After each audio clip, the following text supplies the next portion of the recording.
Hello नमस्कार, मी सविताच लाईफस्टाईलमध्ये तुमचं अगदी मनापासून स्वागत आहे आणि तुम्हा सर्वांना श्री स्वामी समर्थ।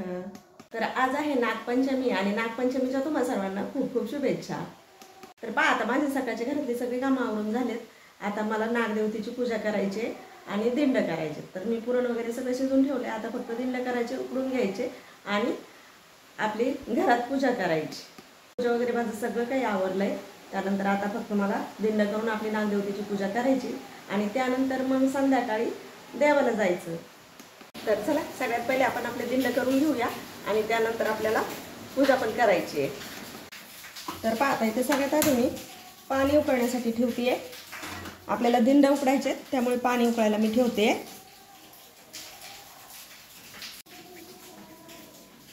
तर पहा, असे छोटे छोटे आधी गोळे तयार करून घेऊ आणि लाटून घ्यायचं आहे।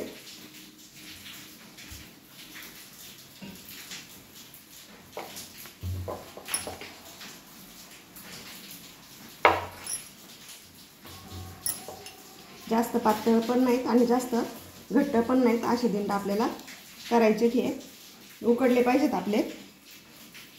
तर चला, आता मी सगळ्या लाटा तयार करून घेते।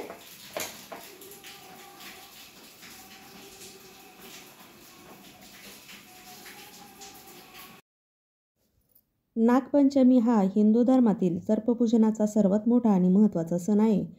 तो श्रावण महिन्यातील कृष्ण पक्षातील पंचमीला साजरा होतो।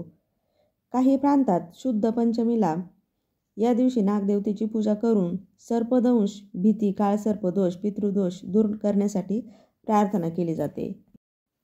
सर्प हे केवळ प्राणी नसून दैवी शक्तीचे प्रतीक मानले जातात। भगवान शंकरांच्या गळ्यात वासुकी नाग तर श्री विष्णू शेषनागावर विराजमान आहेत।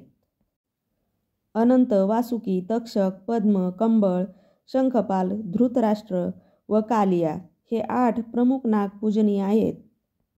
सर्प हे पृथ्वीचे रक्षण करते व समृद्धीचे प्रतीक मानले जातात। याला पौराणिक संदर्भ आहे। महाभारतात राजा जन्मेजयाने सर्पमंत्र यज्ञ केला, त्यावेळी ब्रह्मदेवांनी सांगितले की नागपूजन केल्याने सर्पाचा रोष शांत होतो।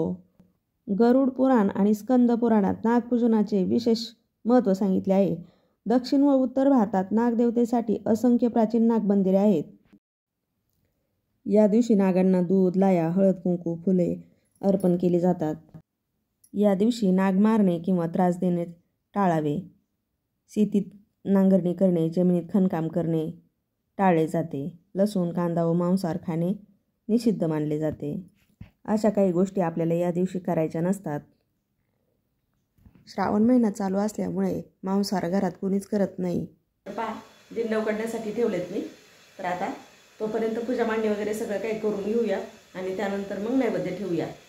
तर चला, सगळ्यात आधी आपल्याला जागा स्वच्छ करून घ्यायची आहे।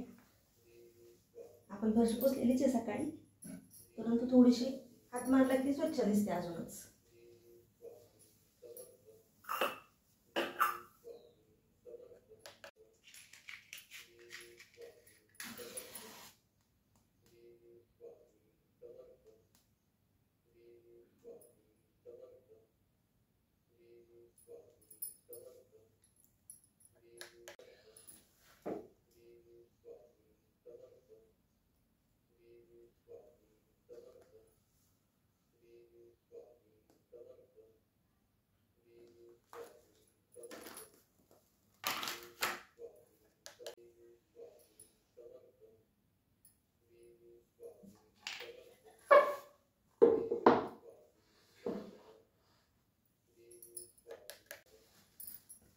त्यानंतर मस्त असं कापड आणून घ्यायचं।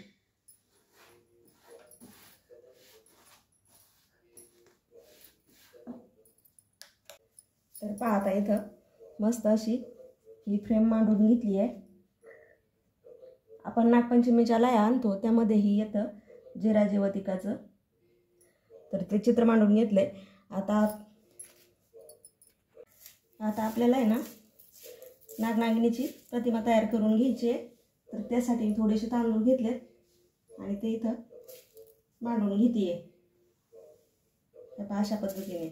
आणि कुणाकडे मातीचे असले तरी पण चालतात,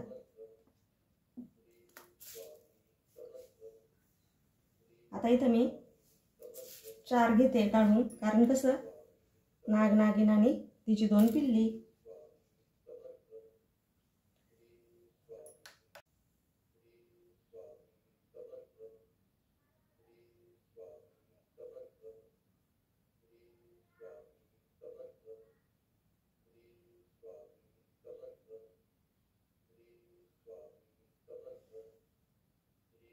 तर आपल्याला गणपती बाप्पाची पूजा करायची आहे. सगळ्यात आधी कोणतीही पूजा करायची म्हटलं की आपल्याला आपल्या गणपती बाप्पाची पूजा करायची आहे. तर त्यासाठी मी इथं थोडेसे तांदूळ घेते. सकाळी आपली गणपती बाप्पाची पूजा झाली आहे, अभिषेक पण झाला आहे. आता फक्त गणपती बाप्पाची सुपारी म्हणून स्थापना करायची. आपल्याला हळदी कुंकू वाहून घ्यायचे आणि एक सुपारी घेऊन आपल्याला गणपती बाप्पाची स्थापना करायची आहे. त्यानंतर गणपती बाप्पाला आपल्याला हळद कुंकू वाहून घ्यायचे आणि फुल अर्पण करायचे.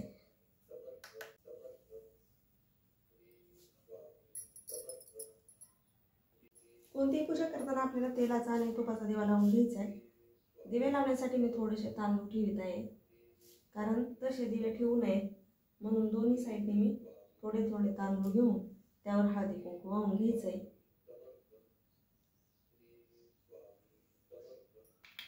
एक तेलाचा आहे आणि एक तुपाचा दिवा आहे. ते दिवे असे मांडून घ्यायचे.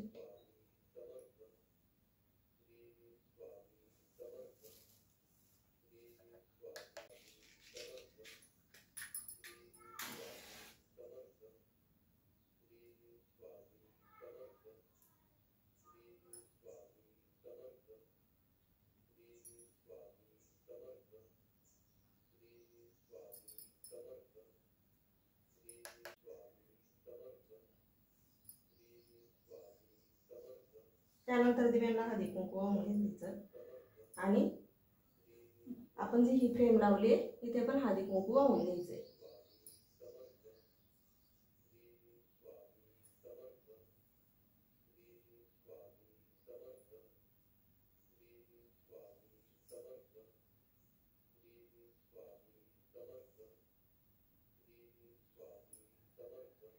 आणि हे जे चित्र काढलंय आपण यांच्यावर पण हळदी कुंकू काढायचंय नागदेवतेवर. हे पहा असं मस्त हळदी कुंकू व्हायचंय. स्वतःला पण हळदी कुंकू लावून घ्यायचं.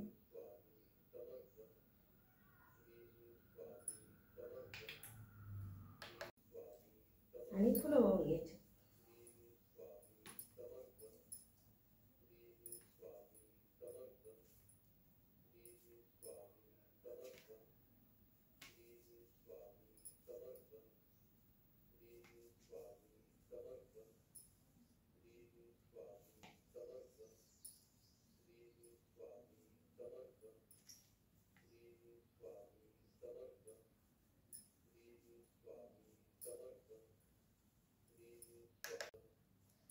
त्यानंतर आपल्याला लाह्या आणि दूध याचा नैवेद्य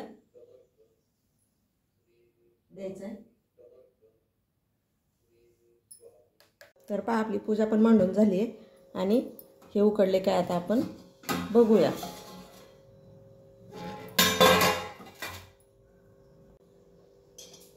मस्त दिंड आपले उकडले. ते एका प्लेटमध्ये तिथं काढून घेऊ. नैवेद्य दाखवताना आपल्याला चौकोन काढून घ्यायचा आहे आणि त्यावरती नैवेद्य ठेवायचा आहे.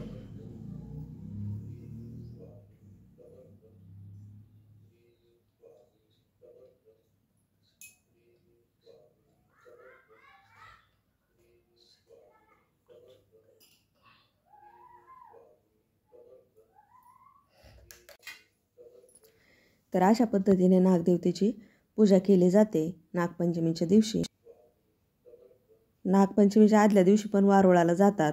तिथे दही दूध लाह्या हे सगळं वाहतात, हळद कुंकू, आणि उपवास धरत असतात. या दिवशी खेळ पण खेळले जातात. झोका खेळला जातो, फुगडी खेळली जाते, फेर धरून गाणी म्हणतात आता झोका का खेळतात यामध्ये एक पौराणिक कथा आहे. 5 युगांपूर्वी सत्येश्वरी नावाची एक कनिष्ठ कन्या देवी होती. सत्येश्वर हा तिचा भाऊ होता. सत्येश्वराचा मृत्यू नागपंचमीच्या आदल्या दिवशी झाला होता. सत्येश्वरीला तिचा भाऊ नागरूपात दिसला तेव्हा तिने त्या नागरूपाला आपला भाऊ मानला.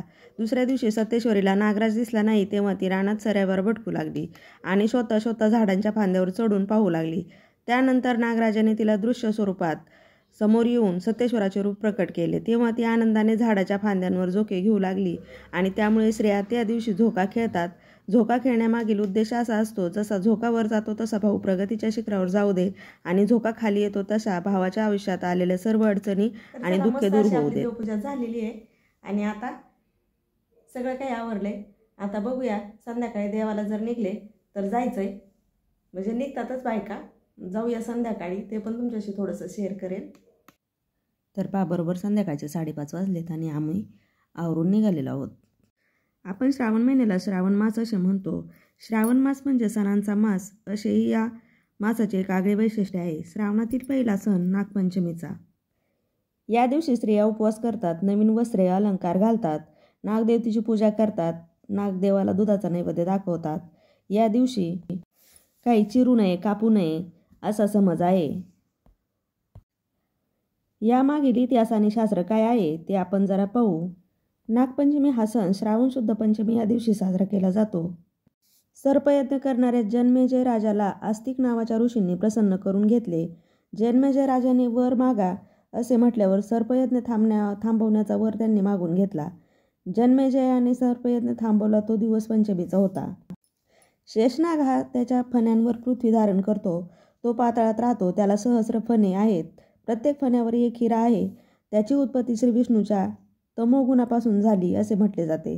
श्री विष्णू प्रत्येक कल्याच्या अंती महासागरात शेषासनावर शयन करतो. त्रेतायुगात श्री विष्णूने रामाचा अवतार घेतला तेव्हा शेषाने लक्ष्मणाचा अवतार घेतला. द्वापार आणि कली या युगाच्या संधिकाळात कृष्णाचा अवतार झाला. त्यावेळी शेष बलराम झाला. श्रीकृष्णाने यमुनेच्या डोहातील कालिया नागाचे मर्दन केले. तो दिवस श्रावण शुद्ध पंचमीचा होता. 5 युगांपूर्वी सत्येश्वरी नावाची एक कनिष्ठ देवी होती. सत्येश्वर हा तिचा भाऊ होता. सत्येश्वराचा मृत्यू नागपंचमीच्या आदल्या दिवशी झाला. सत्येश्वरीला तिचा भाऊ नागरूपात दिसला तेव्हा तिने त्या नागरूपाला आपला भाऊ मानला. त्यावेळी नागदेवतेने वचन दिले की जो बहीण माझी भाऊ म्हणून पूजा करील तिचे रक्षण मी करीन. त्यामुळेच त्या दिवशी नागाची पूजा करून प्रत्येक स्त्री नागपंचमी साजरी करते. सत्येश्वराचा मृत्यू नागपंचमीच्या आदल्या दिवशी झाला. त्यामुळे भावाच्या शोकात सत्येश्वरीने अन्न ग्रहण केले नाही. त्यामुळे या दिवशी स्त्रिया भावाच्या नावाने उपवास करतात. भावाला चिरंतन आयुष्य आणि अनेक आयुधांची प्राप्ती होवो आणि तो प्रत्येक दुःख आणि संकट यातून तारला जावो, हेही उपवास करण्यामागचे एक कारण आहे. नागपंचमीच्या आदल्या दिवशी प्रत्येक बहिणीने भावासाठी देवाकडे हाक मारल्यास त्याचा भावाला 75% लाभ होतो आणि त्याचे रक्षण होते. सत्येश्वरीचा भावासाठीचा शोक पाहून नागदेव प्रसन्न झाला. त्याने तिचा शोक दूर करण्यासाठी आणि तिला आनंदी करण्यासाठी नवीन वस्त्रे परिधान करण्यासाठी दिली. तसेच निरनिराळे अलंकार देऊन तिला सजवले. त्यामुळे सत्येश्वरी समाधानी झाली. नागपंचमीच्या दिवशी स्त्रिया नवीन वस्त्र आणि अलंकार परिधान करत असतात. नागपंचमीच्या दिवशी जी बहीण भावाच्या उन्नतीसाठी ईश्वराला कळकळून आणि भावपूर्ण प्रार्थना करते त्या बहिणीचे हाक ईश्वराच्या चरणी पोहोचते. त्यामुळे प्रत्येक साधिकेने त्या दिवशी ईश्वरी राज्याच्या स्थापनेसाठी प्रत्येक युवकाला सद्बुद्धी, शक्ती आणि सामर्थ्य मिळवण्यासाठी प्रार्थना करावी. असे हे नागपंचमीचे महत्त्व खूप मोठे आहे. चला तर ताईंनो, मैत्रिणींनो, मी इथेच व्हिडिओचा एंड करते. व्हिडिओ आवडला तर एक लाईक नक्की करा आणि सबस्क्राईब करायला विसरू नका. परत भेटूया अशाच एका छानशा व्हिडिओ बरोबर. तोपर्यंत धन्यवाद. श्री स्वामी समर्थ.